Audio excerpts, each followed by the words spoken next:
அனைவருக்கும் தமிழ் வணக்கம் மற்றும் தை திருநாள் வாழ்த்துக்கள். வாழ்க வளமுடன் என்ற வாழ்த்துக்களுடன் நான் உங்கள் வனசெல்வி அரவிந்தன்.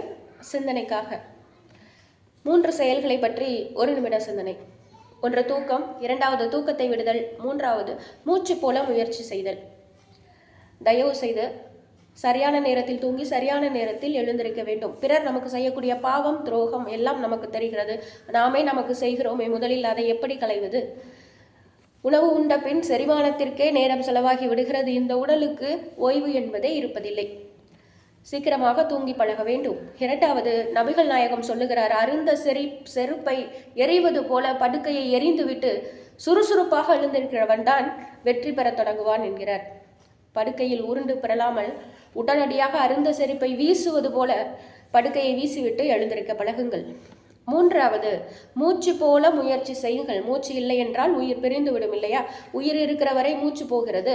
அந்த மூச்சு போல முயற்சிகளை விடாமல் தொடர்ச்சியாக செய்தால் வெற்றி நிச்சயம் என்ற சிந்தனையோடு விடைபெறுகிறேன். நன்றி, வணக்கம். மீண்டும் ஒரு முறை தை திருநாள் வாழ்த்துக்கள். வாழ்க வளமுடன்.